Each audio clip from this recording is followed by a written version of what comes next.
ladies and gentlemen, my speech is going to be very short, but sweet.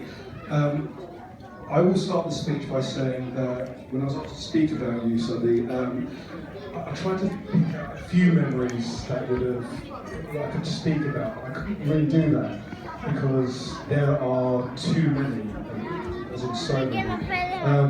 I have known Saadi pretty much all my life. We have been joined at the hip since birth, pretty much. Our parents are and always have been very, very good friends, and we pretty much spent most of our weekends together. Our childhood days were spent dressing up in Spider-Man costumes. Believing we were the Hoff. I mean, there were points in this where we believed we were David Hasselhoff in Knight Rider. I still do. This time. And then, as your father said, to the computer age, where it went completely mental, especially around the legendary Amstrad X464, where we spent probably 3 hours waiting for one game to load up. Good times. Good times just waiting there, looking at one screen. But, it continued on to you teaching me how to play guitar, listening to good bands such as Nirvana, Smashing Pumpkins, all these kind of things.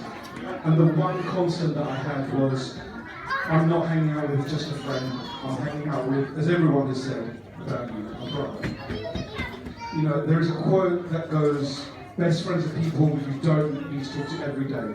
You don't even need to talk to each other for a few weeks, but when you do, it feels like you never stop talking. It's pretty much how I feel when I talk to you every time. Every time I see you, every time we talk, it could be just even on WhatsApp, and it just feels like we're back to those days where you and me are just hanging out, running around, eating Monster Munch. That story's forever. It's just crazy every time I see it. It just feels like we're back to those days. But I'm going to talk about Reem a little bit. When Saadi first told me about Reem, it was a conversation about how this girl, we said that first time that she was bubbly, funny, smart, and you can see how much they complemented each other so much. I am very, very certain that you will both have a very long, happy life together, full of memories and laughter. And so the last thing I will say is, my brother, I love you. Congratulations on your marriage. You're marrying a beautiful girl. I love you.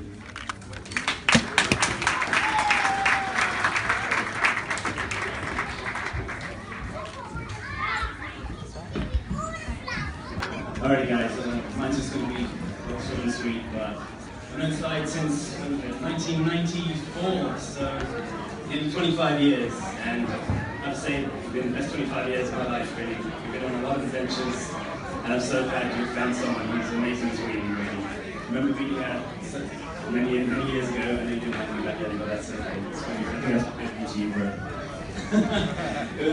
I'm so glad you guys have met each other, and today, you're your sister, as well as my brother. Congratulations, guys.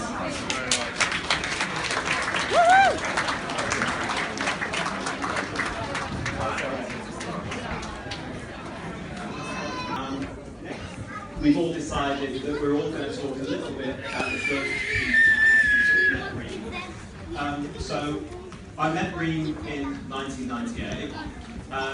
2 weeks before she arrived from Saudi Arabia. And one of the things that I remember more than anything else was the time that she screamed and she screamed and she screamed. And I remember how the housemates at the time thought, what the heck's going on here? And the reason that she screamed is that she'd seen snow.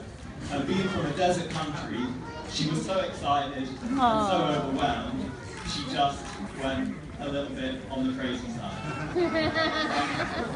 And I also remember as well, it was a time when she hadn't seen very many white people either. And she used to come back from lectures and she'd tell me how she'd seen somebody who just looked like Bill Clinton. And then the next time, she'd be like, I've seen Sandra Bullock today.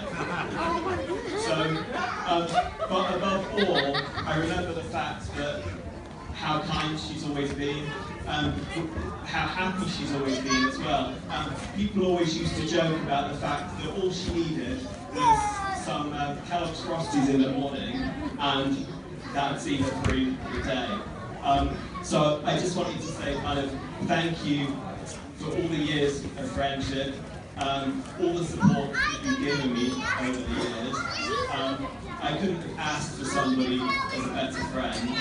I love you, and inshallah, you'll be both very happy in your married life. Some nationals for you to go on as well. I've got to say, Seniors Day has been one of the most memorable happy moments for you, for me, for everyone here who's close to you. And that really means a lot to you. I can see that. And really, my wife has nothing but praise for you. So she's a good character. So she's praised for you. She's got something like that. So you've done very well, so I will say that very short and sweet. Well done, congratulations. And happy marriage. The county boom in Sinyan, and there's about 10 of us in our intake. Misha, you're one of them out there. We were all a bit nervous, making noise around the room, a bit like now really, and awkward introductions. Excited and scared at the same time for this new adventure. Some were serious, some were quiet, some Londoners, and there she was, Little Miss Sunshine. She looked smiley, friendly, and interesting. How couldn't you be drawn to her?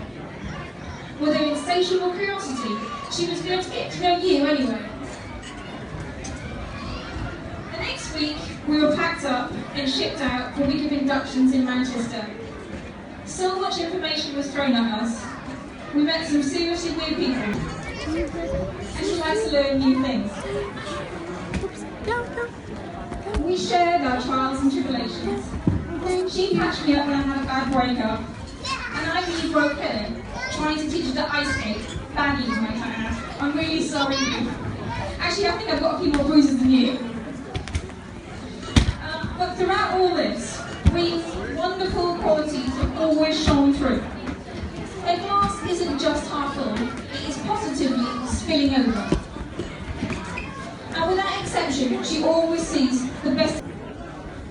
I remember my first day at work quite vividly. The only thing I remember in a floor full of 14 people was a cackling sound of laughter a few desks away from me.